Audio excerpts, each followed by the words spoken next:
Oi, tudo bem por aí? Eu sou o Rodrigo Alves e esse é o sexto episódio da série Memórias, uma série publicada originalmente em 2019 com bastidores de coberturas históricas do jornalismo brasileiro. A série volta no dia 5 de janeiro com episódios inéditos e até lá eu estou republicando os 8 episódios originais de 2019, só que com um novo tratamento de áudio com todas as locuções regravadas com uma qualidade melhor. Esse episódio especificamente sobre o assassinato da irmã Dorothy Stang no Pará, ele é bem especial para mim porque ele foi finalista do prêmio Vladimir Herzog em 2020, que me deixou muito feliz. Então espero que você goste dessa reedição. Eu prometo que vai ser uma experiência melhor de ouvir, assim com áudio remixado, com tudo bonitinho. Vamos nessa? O Vida de Jornalista tem o selo da Rádio Guarda-Chuva. Jornalismo para quem gosta de ouvir.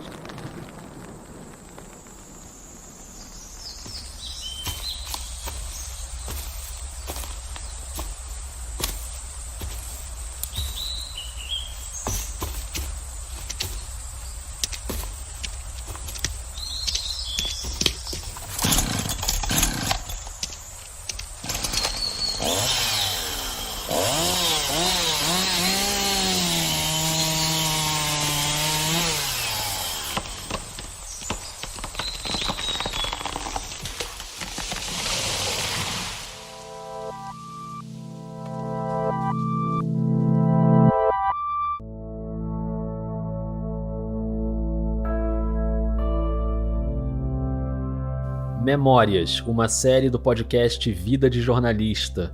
Aqui a gente volta ao passado para reviver coberturas históricas do jornalismo brasileiro, conversando com quem esteve lá. Esse episódio vai até fevereiro de 2005, no município de Anapur, no Pará, para lembrar o assassinato da irmã Dorothy Stang, uma freira missionária que aos 73 anos morreu com 6 tiros por defender os pequenos agricultores e o desenvolvimento sustentável na Amazônia.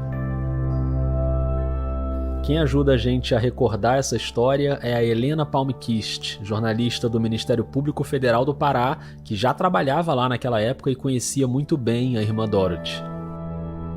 Ela era uma senhora idosa, de cabelos brancos. Ela era muito firme, aguerrida, porém doce. E tinha um compromisso inatacável com aquelas pessoas, entendeu? Ela era incorruptível. Eles não iam conseguir demovê-la de nenhuma outra forma. Por isso que eles se sentiram obrigados a matá-la. Não posso largar essa luta porque eu sei que o povo tem razão. Então, eles pensam que com isso eu vou amedrontar e cair fora, mas eu não vou. Essa voz serena, mas de palavras firmes, com sotaque carregado, essa voz é da americana Dorothy Mae Stang, a irmã Dorothy, que nasceu em 1931 na cidade de Dayton, nos Estados Unidos, e entrou para a vida religiosa nos anos 50. Ela era integrante da Congregação das Irmãs de Notre-Dame de Namur, uma organização católica de origem francesa, presente em quase 20 países, com a missão de educar a população mais pobre. Notre-Dame de Namur foi a universidade onde ela se graduou, na Califórnia, e uma dessas missões trouxe a irmã Dorothy para o Brasil em 1966. Ela começou no Maranhão, mas na década de 70 já tinha um trabalho importantíssimo na Amazônia, com trabalhadores rurais da região do Xingu. A grande bandeira dela era a questão ambiental, a geração de empregos, o cultivo da terra, mas de maneira sustentável. E como a gente está cansado de saber, tem muita gente poderosa no Brasil que é contra desenvolvimento sustentável. Muita gente achando que o progresso te dá o direito de atropelar a natureza. Eu sei que isso soa bem familiar para a realidade que o país vive hoje, né? Queremos um fim na indústria da multa praticada pelo IBAMA e CMBio junto ao campo. Vamos botar um ponto final em todos os ativismos do Brasil. Se eu assumir, não tem 1 centímetro quadrado mais para a terra indígena, ok? Essa é a minha resposta.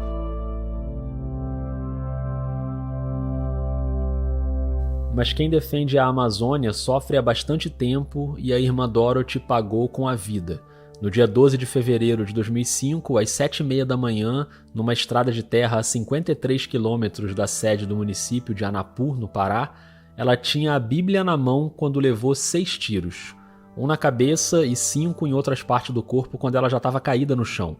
Nesse episódio a gente vai contar como aconteceu essa cena e toda a trama que se desenrolou depois disso, os julgamentos, a prisão de quem puxou o gatilho, a manipulação para que a justiça não chegasse até os mandantes e a certeza de que por trás existiam mandantes ainda mais poderosos do que aqueles mandantes que foram identificados. Mas como sempre aqui na série Memórias, a gente também vai falar da cobertura jornalística daquele caso. Um lugar do país que raramente é visto pela grande imprensa, mas um caso que ganhou uma repercussão gigantesca no mundo todo. Dorothy Stang was murdered here in the heart of the rainforest and close to the people she'd sworn to protect. Just one more killing. O assassinato da missionária Dorothy Stang em Anapu, no Pará, repercutiu em todo o mundo, agitou. It was a situation of lawlessness and violence. Dorothy Stang foi assassinada com 6 tiros no dia 12 de fevereiro de 2005. She was shot down in a contract killing. And the gunman says he was paid by local ranchers. Quando eu decidi fazer um episódio sobre esse caso, eu fiquei pensando quem pode contar pra gente como foi aquela cobertura. E a gente teve grandes repórteres envolvidos ali, o Rubens Valente, o Ismael Machado, que vai aparecer aqui no episódio daqui a pouco, mas eu resolvi seguir uma dica de uma amiga do Vida de Jornalista, que é a Letícia Leite. A Letícia conhece muito bem as questões da Amazônia, tem um episódio com ela aqui no Vida, o número 43, se você não ouviu pode buscar aí, depois ela voltou ao Vida em outros episódios também, e o primeiro contato que ela me passou foi da Helena Palmquist, que na época era e ainda é assessora de imprensa do Ministério Público Federal do Pará.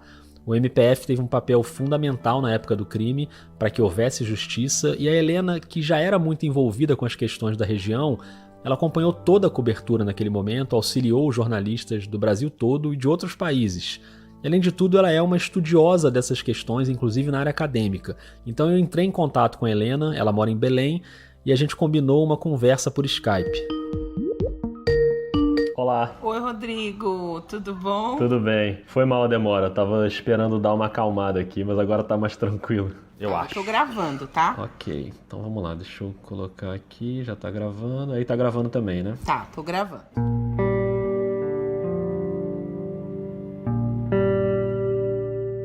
A Helena Palmquist é jornalista há mais de 20 anos, a maior parte deles no Ministério Público Federal. E aqui no Pará, né, buraco quente, então eu lido com muitas questões tensas sempre. Naquela época, em 2005, ela tinha acabado de entrar para a assessoria do MPF. Ela já tinha trabalhado na TV Liberal, na TV Cultura, no jornal O Paraense, sempre fazendo matérias sobre as questões amazônicas. E quando ela estava no Diário do Pará, ela foi chamada para ir para o MPF, que ainda não tinha uma assessoria profissional. A Helena foi instalar a assessoria. Ela entrou em abril de 2004, menos de um ano antes do assassinato da Dorothy.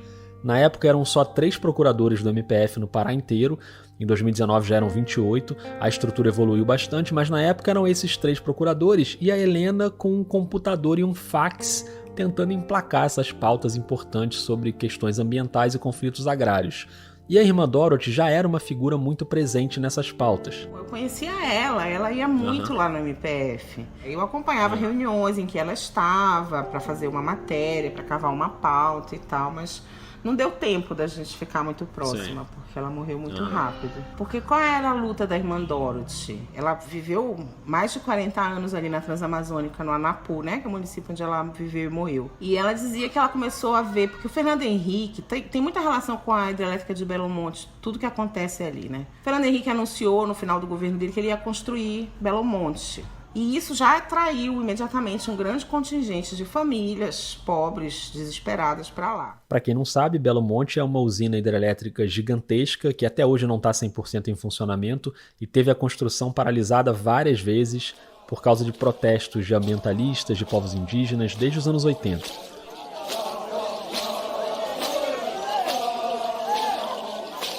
Então, o rio é a nossa vida. Se o rio secar, a gente morre junto, porque o rio é tudo para nós.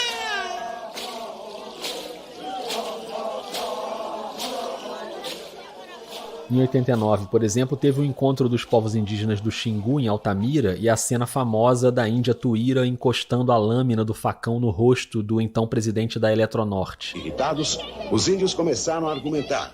Tuíra, prima de Paiacã, guerreira mulher da aldeia Ucre, foi a mais incisiva. E no meio dessa confusão toda, a chegada daquelas famílias com o anúncio da construção da usina ligou um alerta ainda maior sobre as questões fundiárias.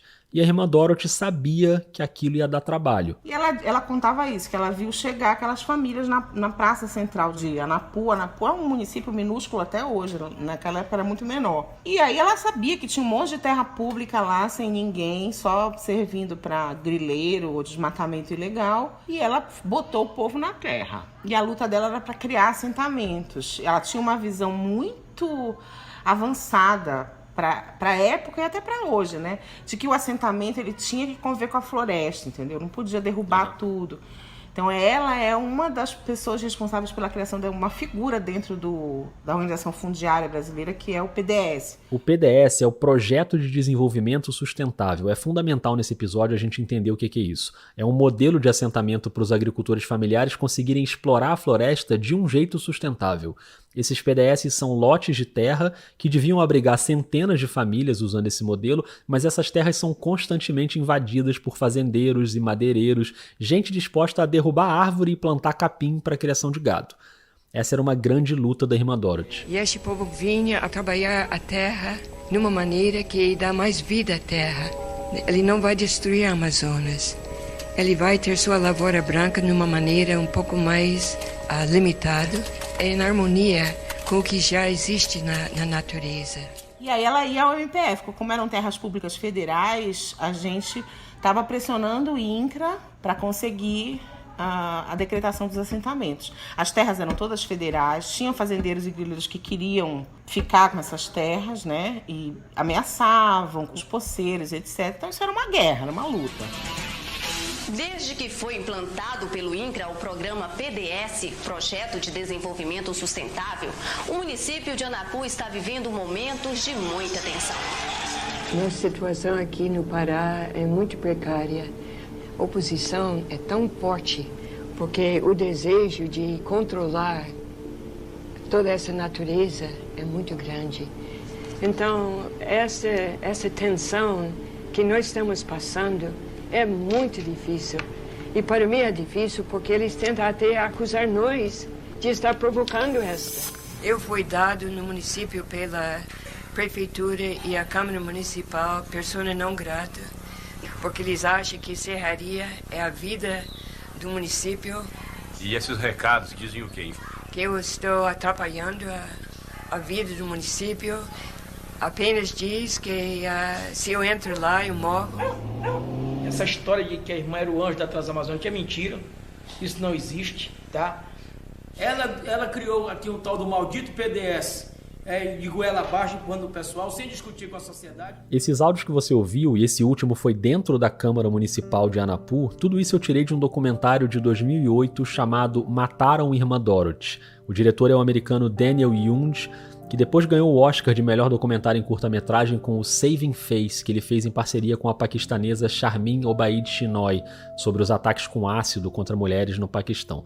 Esse doc sobre a irmã Dorothy tem uma versão narrada em inglês pelo ator Martin Sheen e uma versão em português narrada pelo Wagner Moura. Tá no YouTube, recomendo muito para quem quiser se aprofundar nesse caso. A quantidade de material que esse documentário conseguiu, inclusive umas gravações inacreditáveis dos advogados que defenderam os criminosos, e a gente ainda vai ouvir várias dessas declarações aqui no episódio. Olha, eu recomendo, depois de ouvir o episódio, vai buscar o filme que vale a pena.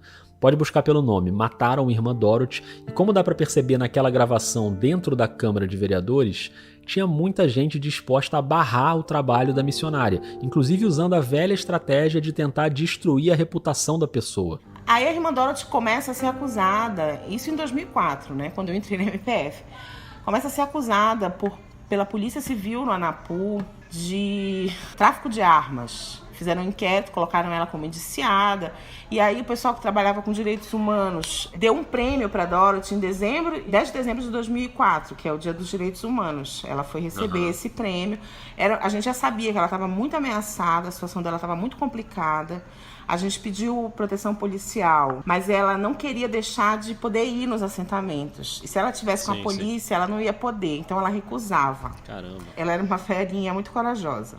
Quem é que está acusando a senhora de fornecer armas para os trabalhadores? Eu não tenho o mínimo de ideia. Eu só ouvi falar no jornal. Então eu não sei. Eu acho que eles não têm nada. Eu nunca na minha vida ofereci uma munição para ninguém.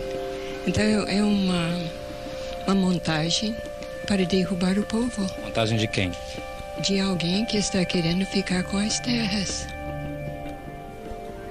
Eu vi a acusação. Esse é o Felício Pontes, procurador da República no estado do Pará, uma figura muito importante nessa luta por justiça. E no documentário ele comenta essa acusação da Polícia Civil de que a Dorothy tinha fornecido munição e armas para o assassinato de funcionários de uma fazenda. Eu vi o papel. É um absurdo completo. Não há uma evidência de que a Dorothy tivesse feito isso. Eu acho que já havia uma relação entre a Polícia Civil e os fazendeiros. A Dorothy sabia que a Polícia Civil, naquele momento, não era uma polícia confiável. Nas semanas anteriores ao assassinato, qual era o papel da Helena na assessoria e dos procuradores no MPF do Pará? Era dar visibilidade a essas ameaças que a Dorothy vinha sofrendo.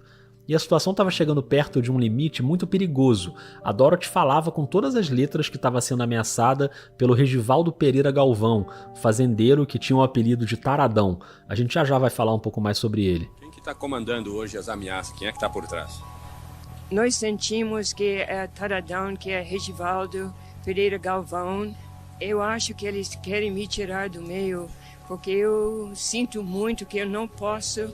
Com o que eu sei, não posso largar essa luta, porque eu sei... A gente viu que a situação estava muito perigosa, os movimentos sociais mandaram um documento pra gente, com ela denunciando as ameaças que ela estava sofrendo e pedindo proteção. E a partir disso, o procurador, o Dr. Felício Pontes, ele mandou um ofício para as autoridades de segurança pública relatando a situação. E eu passei essa história para um jornalista que fazia matéria para o Globo, mas é um cara aqui de Belém, o Ismael Machado. Ele fez a matéria, vendeu para os editores do Globo e eles se recusaram a publicar, disseram que não valia, entendeu? Tipo, muito pouco tempo antes do assassinato. Quando a Helena me contou essa história, é claro que eu fiquei muito curioso para entender os detalhes dessa matéria que acabou não saindo, e ninguém melhor que o próprio Ismael Machado para contar isso pra gente. Um baita repórter com muita experiência nesse assunto, que participou de outras coberturas muito relevantes, então tá na hora de convidar o Ismael para participar da nossa conversa.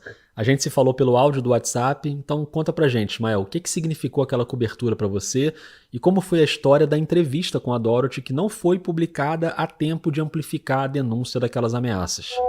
Oi, Rodrigo. Bom, o episódio da cobertura da Dorothy Stang, ele se insere nos 3 que eu considero, da minha carreira de jornalista, os meus três grandes coberturas de crimes que se tornaram emblemáticos, né? O massacre lá de Corumbiara, em Rondônia. Eu morava lá, eu era repórter da TV local. Depois mudei para Belém, que eu sou de Belém, e cobri o massacre de Eldorado dos Carajás, né? Também o julgamento, já cobri o julgamento. E por fim a Dorothy Stang, né? Também que foi um crime de repercussão tamanha, né? Eu fui o último repórter a entrevistar a Dorothy. Por intermédio da assessora do Ministério Público Federal, Helena Palmekist, que sempre foi uma fonte muito precisa para mim, muito presente. Ela havia me falado de uma denúncia que tinha surgido no Ministério Público Federal, da Dorothy sendo ameaçada pelo Regivaldo, que era conhecido por Taradão, né? Regivaldo Pereira Taradão. E a Dorothy tinha feito essas denúncias, né, no Ministério Público Federal, acatadas, né, pelos procuradores. Informado disso, eu peguei a denúncia, né, e fui até a Dorothy. Ela estava em Belém, na casa das irmãs, né, da qual ela fazia parte. E aí a gente sentou e conversou, entrevistei. Foi mais ou menos 1h30 de conversa. E ela falando do que ela com o sotaque dela, falava assim, o Taradão, que era o Regivaldo. Bom, e aí eu passei essa pauta para o Globo. Eu disse, olha, tem uma entrevista muito boa com a missionária da Stang, contei o episódio e tal. Só que esbarrou no problema, a pauta ficou indo e voltando nas reuniões de pauta na redação do Globo, na mesa, por conta de uma filigrana que era o seguinte, de não haver o outro lado, de não ter ouvido o Regivaldo. Eu explicava que em Anapu, na época, só não existia ainda a época de celulares, né? Não estávamos com celulares ainda tão presentes em nossa vida. Tinha telefones públicos na frente da delegacia, na frente da prefeitura e tal, mas não havia assim. Então, conseguir falar com o Regivaldo era um negócio quase impossível, né, nessa situação, nesse contexto. E eu argumentava que Como era uma denúncia oficial, que estava respaldado por documentos do Ministério Público Federal, isso merecia que isso fosse entrar no jornal e tal. Bom, enfim, isso ficou durante uma semana. Ela ia e caía. Até que um dia, nesse dia eu estava de plantão. E eu lembro que nesse dia, o plantonista também do Rio era o Anderson Carter. E o Anderson me liga, informando que a Dorothy Stang havia sido assassinada. Eu soltei uma imprecação, né, um palavrão, e de surpresa e irritação, né, ao mesmo tempo. Um pouco de frustração. O jornal imediatamente articulou para a gente fazer uma cobertura de plantão mesmo, para colocar no site do jornal. E imediatamente o jornal articulou para que eu fosse para Anapu, né, Altamira. O Ismael volta já para contar um pouco mais como foi essa cobertura, mas antes eu queria saber da Helena, que era tão próxima de todo aquele cenário, como foi que ela recebeu a notícia do assassinato. Eu lembro perfeitamente, com muita riqueza de detalhes, no momento que eu recebi a notícia. Eu estava num casamento de uma colega do MPF, então estava todo mundo do MPF nesse casamento, no sábado de manhã, dia 12 de fevereiro de 2005. E aí começaram a me ligar alguns jornalistas aqui de Belém dizendo que tinha um boato que a irmã Dorothy tinha sido assassinada. E aí me ligou um, me ligou dois, eu não sabia de nada. No terceiro que me ligou, eu disse, não, aconteceu alguma coisa. Daí eu fui falar com o procurador que era padrinho desse casamento, tremendo já, porque fiquei muito nervosa. Eu disse, Bira, acho que mataram a irmã Dorothy. Aí todo mundo começou a ligar, foi aquele desespero. E no momento dessa notícia, ao mesmo tempo, o doutor Felício Ponte estava numa reunião com a Marina Silva, então ministra do Meio Ambiente, e várias pessoas do movimento ambientalista, numa reserva extrativista que era objeto de muita disputa e que estava sendo confirmada nesse dia, chama Resex Verde para Sempre, em Porto de Mós, que também é essa na região do Xingu. A notícia chegou pra gente no casamento, aqui em Belém, e para eles chegou durante a reunião no meio da floresta, na Resex. E aí foi uma confusão tremenda, porque a ministra, todo mundo que estava lá, pega helicóptero, vai para Altamira, vai para Belém, e aí a gente confirma a notícia, é verdade. Era a notícia que ninguém ali queria que fosse verdade, mas aconteceu. E agora a gente vai tentar voltar para aquela cena para lembrar exatamente como aconteceu. Só que antes a gente precisa colocar aqui na pauta os personagens desse crime para você entender direito. Começando pelos dois mandantes. Um deles a gente já citou aqui, o fazendeiro Regivaldo Pereira Galvão, o Taradão, e o outro fazendeiro, o Vitalmiro Bastos de Moura, o Bida. O Taradão e o Bida acionaram um intermediador, que era o Amair Feijoli da Cunha, apelidado de Tato. E foi o Tato que fez a encomenda para dois pistoleiros, o Clodoaldo Batista e o Raifran das Neves. A irmã Dorothy tinha saído da sede de Anapu para ir até o assentamento e ela pernoitou num casebre. O Raifran e o Clodoaldo chegaram para cometer o crime na noite anterior, a noite do dia 11 de fevereiro, mas eles não conseguiram porque o cano do revólver calibre 38 não passava direito pelas frestas da parede do casebre e eles não conseguiam enxergar direito onde ela estava. A Helena vai explicar melhor. Tinham dito para ela não ir para lá, mas ela precisava porque o pessoal estava sendo ameaçado, os fazendeiros estavam jogando sementes de braquiara no meio das roças. Braquiara é o capim, né, o pasto do gado. E tocando fogo, ameaçando tocar fogo nas casas. Então ela, não, eu tenho que ir, eu vou. E aí ela foi, dorme na casa de um assentado num dia. Eu acho que o que aconteceu foi que o Raifran enfiou o cano da arma, era de noite, só que a Dorothy, ela tava, não sei se ela estava com dor na costa, por algum motivo ela não dormiu na cama, ela dormiu no chão. E daí ele não enxerga ela, por isso que ele não conseguiu matá-la dormindo, ele teve que confrontá-la na estrada, no trecho lá, como a gente chama por aqui. Como eles não conseguiram de noite, eles foram atrás dela de manhã. Ela foi abordada quando estava na estrada de terra. E aí é uma cena terrível, porque eles conversaram durante um bom tempo com ela antes da execução. Muito triste, né? Ela estava com a Bíblia na mão, em primeiro lugar, confrontou no trecho, e aí ela começou a ler trechos da Bíblia para ele. Meu filho, chamou ele de meu filho, não faça isso e tal. Mas ele mesmo assim atirou. Foram 6 tiros disparados pelo Raifran. O primeiro na região do abdômen, aí ela caiu no chão, virada de bruços, e o Raifran deu mais 5 tiros, 1 na nuca e 4 nas costas. Depois o povo do assentamento encontrou ela. E daí fizeram aquela imagem do corpo dela no meio da floresta, na lama. Tinha sido uma semana chuvosa. O próprio Raifran depois falou várias vezes sobre aquela cena, tanto no julgamento como em entrevistas. Tive uma conversa com ela de uma meia hora. Ela falou pra mim, olha, você tá aqui, é bom que você vá embora. Porque você tá aqui porque os fazendeiros colocam vocês pra morrer no lugar deles aqui. Ela falou pra mim. Eu falei, não, mas eu não tô aqui para morrer no lugar de ninguém. Ela falou, não, porque essas terras aí não é de vocês, essa terra é minha, é do meu povo. Essa é uma entrevista à TV Record. Na conversa com a Dorothy, o Raifran chega a perguntar se ela não tinha medo de morrer, se não tinha nenhuma defesa. E ela abre a bolsa, pega a Bíblia e fala, essa é a minha defesa. Tava eu e o outro menino que estava junto comigo, eu discutindo com ela e na hora, veio ali, aconteceu. Aconteceu como? Eu atirei nela. Notícia confirmada, as pessoas em choque. E aí eu convido você que está ouvindo para fazer o exercício que a gente sempre faz aqui na série Memórias. Tenta se colocar no lugar da Helena e dos jornalistas que estavam diretamente envolvidos com aquele caso. Imagina como foram aquelas semanas depois do assassinato. Eu lembro muito bem do momento, mas os momentos posteriores é meio um borrão para mim, porque foi uma loucura, né? De atender, confirmar, saber o que a polícia está fazendo. Como a gente tinha e tem ainda um histórico de mais de 700 assassinatos sem solução por conflitos fundiários aqui no Pará. Então, o pânico de todo mundo era que isso se repetisse. Então, um dos grandes esforços do MPF foi estar junto das investigações policiais desde o primeiro momento. E então isso exigiu que os procuradores se deslocassem. Um foi para o Anapu, o outro ficou aqui esperando o corpo para acompanhar a necrópsia.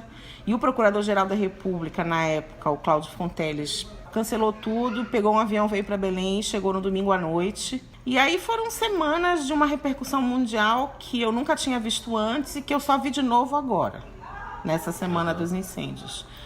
Até comentei com o Felício, olha, Felício, eu acho que só essa aqui que ultrapassou o caso da Dorothy, pelo volume de demanda da imprensa, entendeu? Esse caso dos incêndios em 2019 teve repercussão mundial, a imprensa brasileira demorou um pouquinho, mas a Helena conta que acabou indo todo mundo para lá para fazer uma cobertura mais intensa. Mas vamos voltar para o depoimento do Ismael Machado, que então recebeu a notícia no plantão e saiu de Belém para a região de Altamira para cobrir o enterro e aqueles desdobramentos criminais. Tive que ir para Altamira, peguei um voo de Belém para Altamira, levei comigo o fotógrafo Carlos Silva, que era experiente em cobertura desse tipo. Então, nós chegamos lá, nós conseguimos um veículo com tração, estrada horrível, para chegar lá foi muito complicado. Nós chegamos lá já de madrugada, um clima muito ruim, e ficamos na casa de uma família de colonos, né? Foram super gentis com a gente. Armaram redes, fizeram alguma comida para nós e nós ficamos ali. E no dia seguinte foi a comoção, né? Então muitos políticos se fizeram presentes, né? Muita gente de fora começou a chegar. Então assim, o enterro foi uma cerimônia catártica, né? Um ato político. E eu fiquei 12 dias lá, né? Então foram vários dias de cobertura. Foi bem marcante, foi bem importante para mim. E voltei depois, em outros momentos, lá para Anapu, de aniversário de morte dela, com aquelas caminhadas da terra, né? Que se tornou assim, uma tradição. Estamos bem no centro do projeto de desenvolvimento sustentável Esperança, que foi todo idealizado e concretizado pela irmã Dorothy enquanto ela esteve conosco. Esse é novamente o procurador Felício Pontes num vídeo da Panamérica Filmes que documentou uma dessas romarias, um evento que já existia antes da morte da irmã Dorothy para celebrar o Dia do Lavrador, e depois do crime esse dia ganhou um outro contorno e as pessoas refazem o trajeto na estrada de Anapu até o PDS Esperança, onde ela foi assassinada. Acharam que matando a irmã Dorothy iriam conseguir matar o projeto. E o resultado disso foi exatamente o contrário. Então é isso, foi uma cobertura muito marcante para mim enquanto repórter, na loucura que é você ser o correspondente de um jornal do sudeste do Brasil para uma região tão grande como é a Amazônia.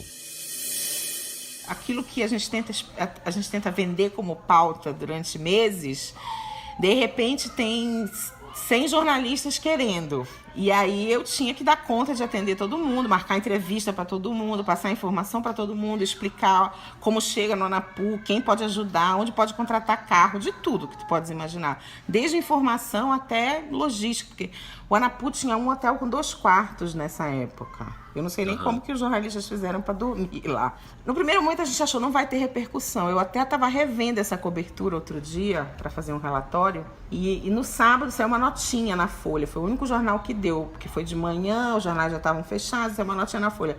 No dia seguinte já saiu umas matérias um pouco maiores, mas o assunto só dominou as manchetes a partir de segunda ou terça. E aí começou a vir a imprensa do mundo inteiro, e aí se teve uma dimensão de quem era a Dorothy, e ao mesmo tempo a investigação policial rolando. E foi muito rápido, em uma semana eles prenderam os pistoleiros, chegaram a um mandante, o Vitalmiro, que era menos poderoso, e depois ao outro que é mais poderoso, que é o Regivaldo Galvão. A gente está entrando agora numa parte muito importante dessa trama, que é a investigação da polícia e, claro, os julgamentos. Só que antes eu vou te apresentar um personagem que eu queria que você prestasse bastante atenção. Tenta imaginar essa cena. É uma sala pequena, com um sofá bege com umas almofadas grandes, e nesse sofá tá um homem de cabelos grisalhos, com umas entradas, meio calvo, mas com uma barba branca enorme e uns óculos de armação preta bem grossa. Ele tá vestindo uma calça social, uma blusa social branca com mangas dobradas e a gravata listrada meio caída pro lado, porque ele tá recostado nas almofadas. Tá fumando um cigarro e mexendo muito as mãos enquanto ele fala. Nós temos que mostrar o seguinte, que nós, advogados de defesa, não temos medo, nós vamos enfrentar, vamos pro combate. Tem americano no meio? Ah, todo mundo vai puxar o saco do americano. Se tem uma freira, um padre no meio, vai todo mundo puxar o saco da freira, do padre. A gente tem que encarar no tribunal do júri. São 7 jurados e a gente vai ter que convencer 4. É isso só. Pra mim basta. O jurado é analfabeto, parece o Bira, que não sabe ler também.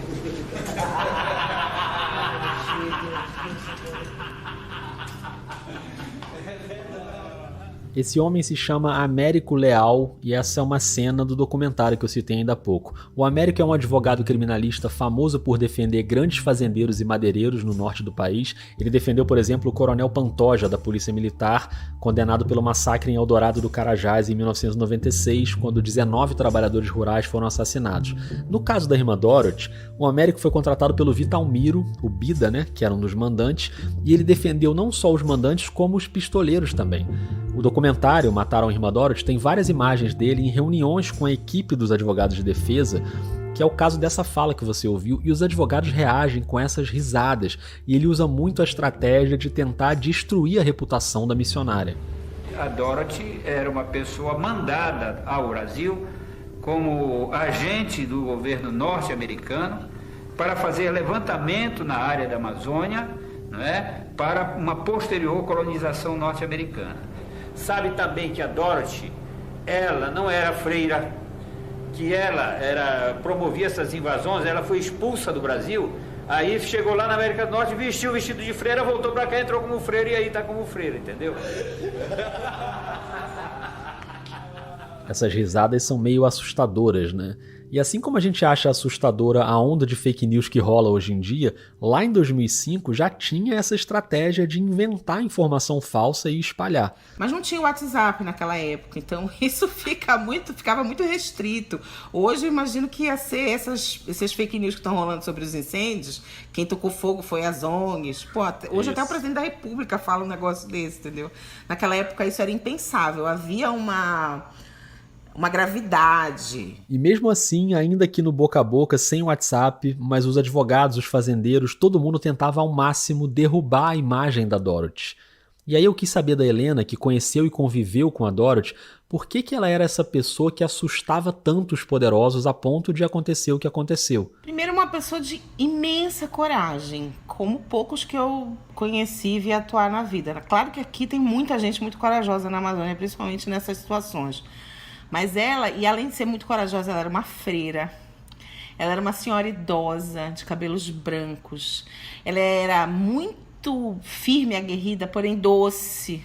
E tinha um compromisso inatacável com aquelas pessoas, entendeu? Ela era incorruptível. Eles não iam conseguir demovê-la de nenhuma outra forma. Por isso que eles se sentiram obrigados a matá-la.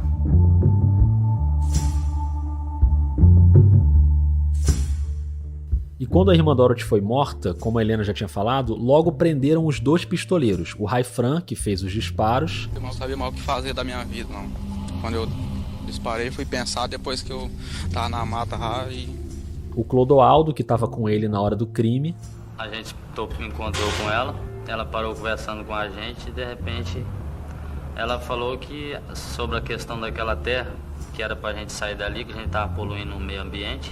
E o Tato, o intermediador que contratou os 2. Aí que eu falei com o Raifran, você teria coragem de matar a irmã. E a partir daí chegaram também aos 2 mandantes, o Vitalmiro Bida e o Regivaldo Taradão. O pecuarista Regivaldo Pereira Galvão foi preso após prestar depoimento à Polícia Federal. Segundo o Ministério Público, Regivaldo dividiu o pagamento dos pistoleiros com o fazendeiro Vitalmiro Bastos de Moura, acusado de ser o mandante do assassinato da missionária americana. Houve tumulto na saída. A mulher dele tentou impedir que o acusado fosse levado para a cadeia. Mas é claro que mesmo com essas pessoas presas e julgadas, havia ali uma tentativa de jogar na fogueira os pistoleiros, que eram os peixes menores, e blindar os mandantes. Tanto que o Regivaldo nem ficou preso. E isso porque havia também a impressão muito nítida de que esses 2 mandantes não eram o topo da cadeia. Falou-se muito em um consórcio. Isso é uma coisa que a gente acredita que exista em vários desses crimes aqui no estado do Pará. Como eu te falei, são mais de 700 desde a década de 70, que há uma reunião de grileiros e fazendeiros que se unem para contratar pistoleiros, mas nunca se chegou ao bendito consórcio. Mesmo assim, a luta do Ministério Público foi pela federalização daquele processo, uma medida prevista na reforma do judiciário que tinha sido aprovada. Ou seja, quando as autoridades estaduais não conseguem apurar um crime, esse crime pode ser transferido para a esfera federal. Era o que queria também a família da Dorothy. We are asking, demanding federalization of Dorothy's case. Esse é o irmão da missionária, o David Stang. Ele chega a falar diretamente com o então ministro da Justiça, o Márcio Tomás Bastos, mas não adianta. O Superior Tribunal de Justiça nega a federalização. Hello, David. I don't have good news. Esse é o procurador Felício Pontes, de novo, dando a notícia para o irmão da Dorothy. We didn't win the federalization. Wow. I'm not happy about that. And I guess I'm shocked. Esse pedido nunca passou, mas ele teve uma função política, porque ele obrigou as autoridades do Judiciário Estadual, até por uma questão de honra, a prosseguirem com mais rapidez e competência no julgamento. Mesmo assim, demorou muitos anos, porque eu passei anos acompanhando os julgamentos, e as solturas, e as anulações, e tentando manter a pauta viva na imprensa nacional e mundial, porque aí vai morrendo, né? Durante esse período dos julgamentos, muita coisa aconteceu. Claro que não dá para contar todos os detalhes aqui, o documentário Mataram a Irmã Dorothy dedica um bom tempo a esses detalhes, mas eu vou tentar fazer um resumo bem rápido usando alguns áudios. Começando pelo Américo Leal, que era o advogado dos 2 mandantes e dos 2 pistoleiros, mas pouco antes do julgamento do Raifran e do Clodoaldo, eles percebem que a estratégia era poupar os mandantes e eles dispensam o Américo. Esse Raifran é um cidadão que matou a Dorothy, parece que foi a primeira pessoa que ela matou, não é? Porque se aborreceu com ela, qualquer coisa. O Vitalmiro, ele não mandou. Nem também esse taradão, não houve aí um crime de encomenda, houve um homicídio simples em que o sujeito discutiu com o outro e tudo mais e deu tiro, né? E se aborreceu com ele e deu tiro. É muito difícil você sobreviver quando aborrece as pessoas naquela região. Aí, Fran, qual o motivo que somente hoje, neste julgamento, você não quis mais ser assessorado pelos advogados? Eles queriam que eu assumisse e livrasse os outros lá e ficasse eu na cadeia com toda a culpa, que tudo pela minha causa. Eu falei pra eles que não vou fazer isso, que ia falar a verdade, que não vim aqui pra mentir. E encontraram a Dorothy. Quando encontrou a Dorothy, reacendeu o negócio do planejamento. Tu tens coragem de matar esta velha? E ele diz: se a senhora não resolveu nada até agora, a senhora não vai resolver nada. E dá um tiro. Raifran das Neves Salles, a pena base de 28 anos de reclusão. Clodoaldo Carlos Batista, 17 anos de reclusão. Então esse foi o julgamento dos pistoleiros. O Raifran, em 2013, passou para a prisão domiciliar, só que em 2014 ele foi preso por um outro crime. Ele matou um casal em Tomé Açu, também no Pará. Agora o julgamento do Amair Fejoli, o Tato, que era o intermediador. Ele é a ponta de ligação entre os executores e os mandantes. Tá? Caindo o Tato, vai ficar mais difícil, eles vão ficar mais expostos. Então tudo que eles puderem obstruir a procedência da acusação, as condenações, eles vão fazer. Com um detalhe, o Clodoaldo, que estava preso, falava oficialmente que houve encomenda, implicando o Tato, o Bida e o Taradão. Aí ele foi colocado numa cela com outro prisioneiro, e esse prisioneiro espancou o Clodoaldo com um pedaço de pau. Nesse dia veio o advogado Regivaldo, o advogado o Américo Leal, Eduardo Ibiriba. Perguntar eu se eu ia no julgamento, se eu tinha sido convidado. Eu falei, eu não sei. Aí ele falou que se você for, que era pra mim ficar em silêncio. Não era pra mim falar nada. Clodoaldo foi espancado ontem, viu, excelência? Foi espancado terrivelmente. Mandaram que ele passasse na porta da cela de Amaí. Por quê? Porque tinha que passar na frente, ele pingando de sangue. Eu estava lá, excelência. Em síntese, o senhor confirma que o senhor intermediou o crime? Confirmo. Então confirma que intermediou o delito. É. Qual foi a quantia que foi oferecida? Foi 50 mil. 50 mil reais. Quando, no caso, o Bida lhe transmitiu esta promessa do dinheiro, estava ele acompanhado de Regivaldo? Ambos estavam presentes, Bida e Regivaldo? Estava. O júri reconheceu a responsabilidade criminal do pronunciado pela morte da vítima, que prevê a pena de 12 a 30 anos de reclusão. Clodoaldo depois foi para o regime aberto, fugiu, ficou 4 anos foragido e depois se entregou à polícia. Agora vamos para o julgamento do Vitalmiro, o Bida. Sim, então tu já sabe, amanhã é dia do júri. Falar assim como tu tá falando, tranquilo, não fica nervoso. Certo. Tu vai chegar lá, sempre como eu te orientei, tu não deve nada para ninguém, não tem que estar baixando a cabeça, levantar, falar com o queixo levantado. Tá? Só quero que tu tenha confiança nos teus advogados e pronto. Eu confio primeiro em Deus, segundo em vocês. Tá, obrigado. Então o senhor nega a sua participação neste crime? Nego participação nenhuma. Nega a sua participação no crime? É verdade. O julgamento do Bida teve outro momento que eu queria que você ouvisse, que é quando o Américo Leal coloca na pauta aquela acusação contra a Dorothy de que ela teria fornecido armas para o homicídio de funcionários de uma fazenda. E o Américo está interrogando o Raifran. Raifran já tinha mudado o depoimento de novo, livrando os mandantes, mas escuta só como se dá essa escalada de argumentação que vai de irmã Dorothy até Saddam Hussein. Agora, Raifran, me diz o seguinte. Até hoje ninguém sabia que a irmã Dorothy respondia ao crime de homicídio, tentativa, essas... Ninguém sabe. Rapaz, eu acho difícil esse negócio, porque a Dorothy aparecia aqui na televisão com uma cruzinha na mão, fazendo assim, achando graça. Acho que era a maior santa que tinha aqui no pedaço. O conselho de sentença aqui está todo curioso. Ela era braba mesmo? Segundo o que eu sabia, era braba. Mandava matar, mandava armar o pessoal, fornecia munição.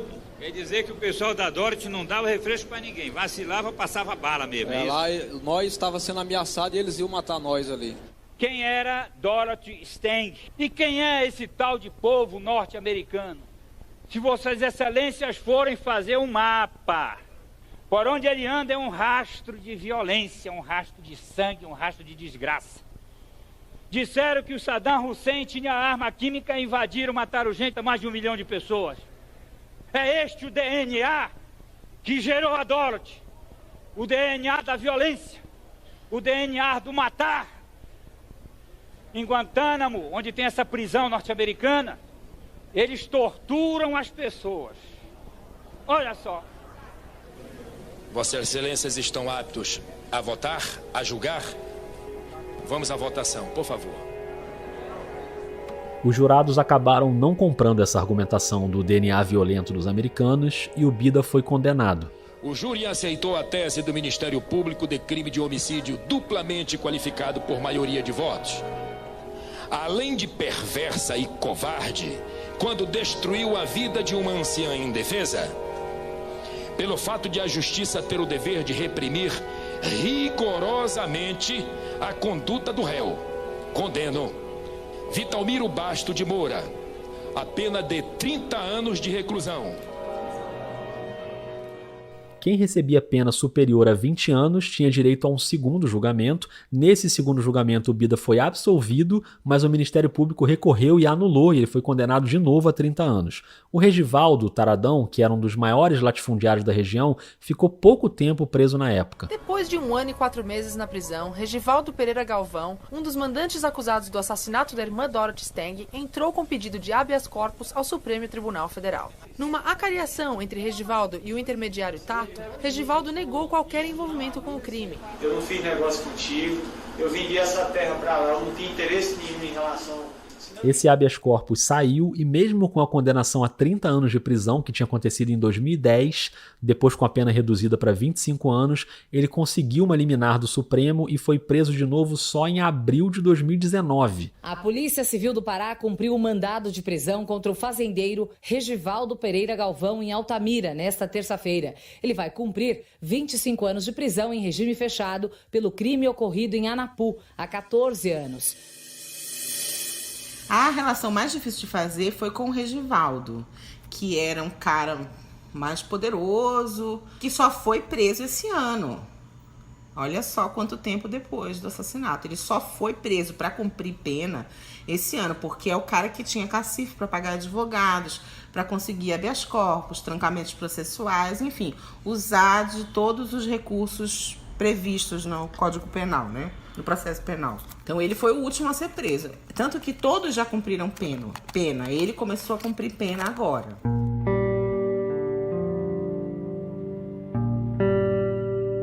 Depois de tudo que a gente ouviu sobre esse caso, eu não posso encerrar sem abordar um último assunto, que é como está a situação hoje em dia no Pará. O quanto é perigoso o cenário para os ambientalistas, para quem segue na luta que a Dorothy iniciou lá nos anos 60 e 70.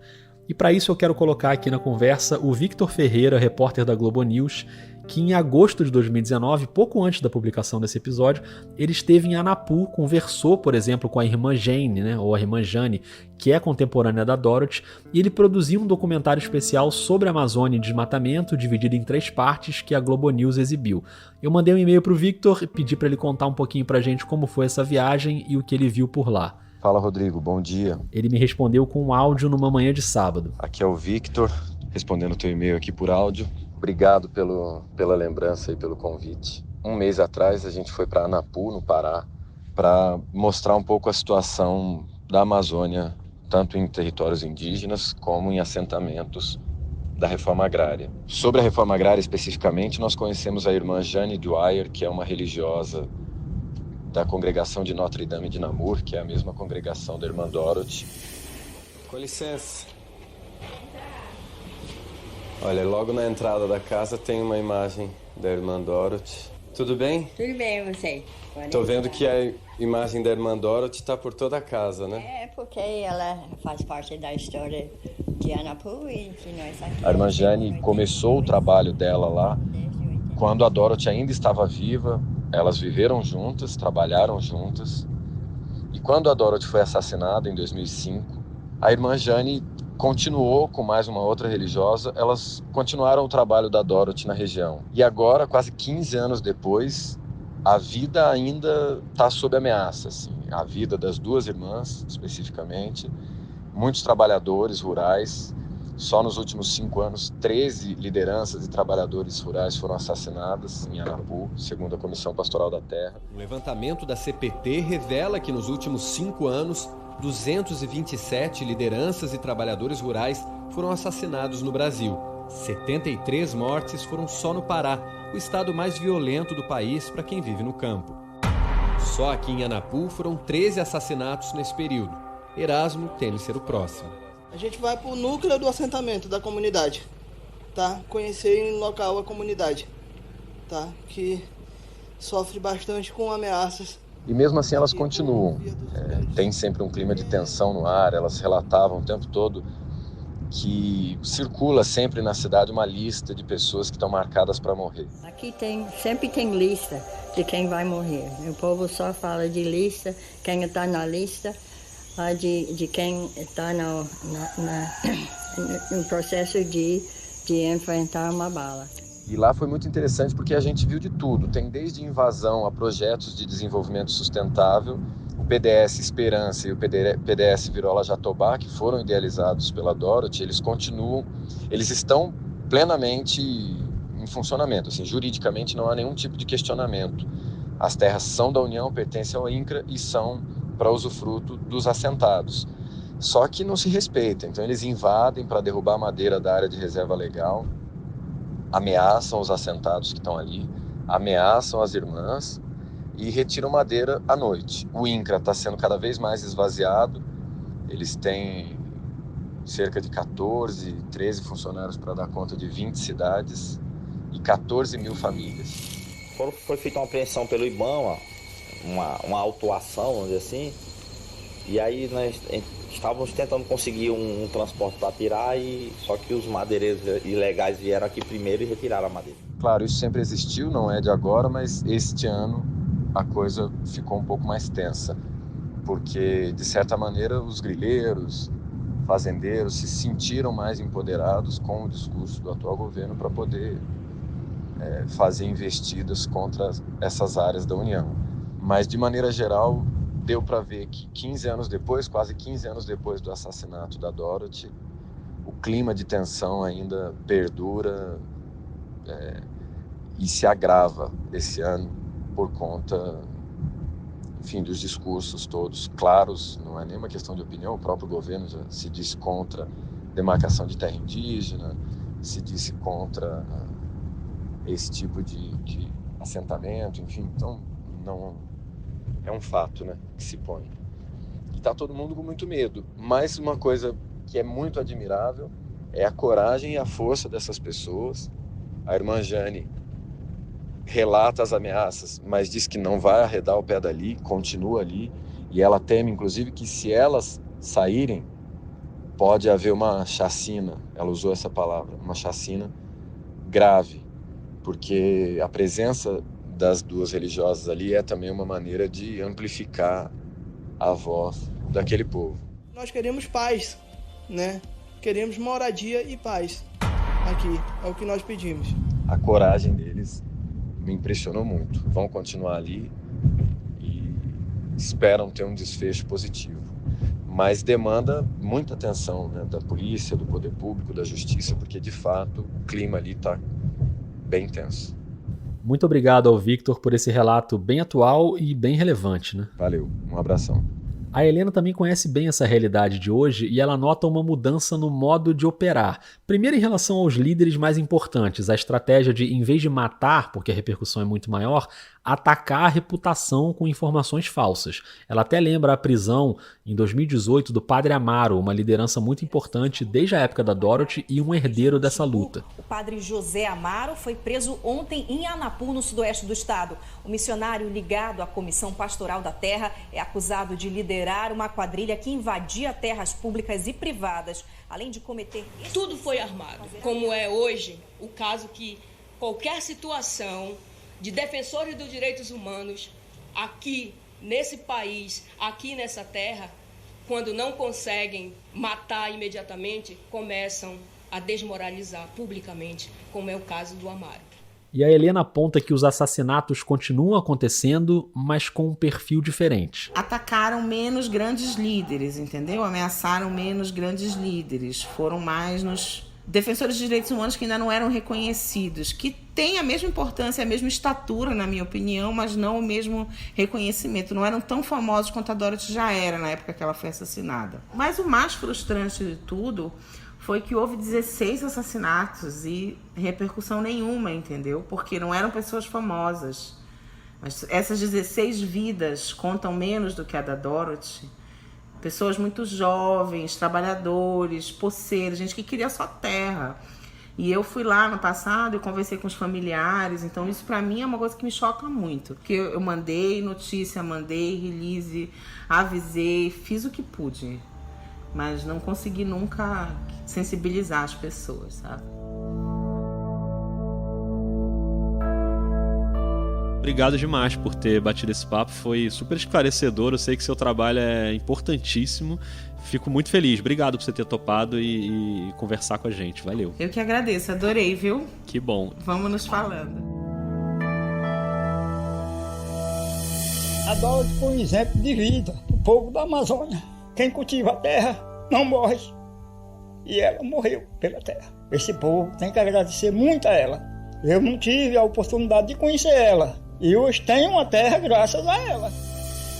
Nós acreditamos em Deus que se cai um meu levanta.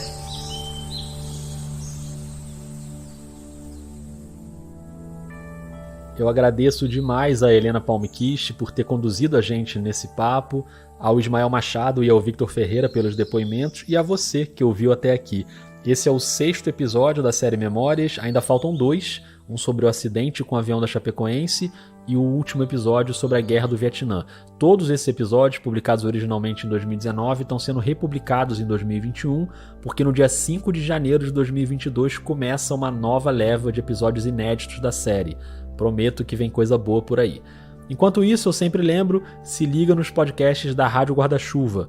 Põe na estante Finitude, Dissidentes, Escafandro, Afluente, Pauta Pública, Até que se prove o contrário, só tem coisa fina na Guarda-Chuva. E se você puder, considera apoiar financeiramente o Vida, um podcast mantido só pelos ouvintes. É só buscar por Vida de Jornalista no Catarse, no PicPay, na Aurelo, lá tem os planos mensais, ou dá para contribuir via Pix, que é o e-mail podcastvidadejornalista@gmail.com. A nova leva de inéditos vai ter trilha sonora original e isso só é possível por causa desse apoio dos ouvintes. Eu sou o Rodrigo Alves, te agradeço, obrigado, um beijo, um abraço e até a próxima.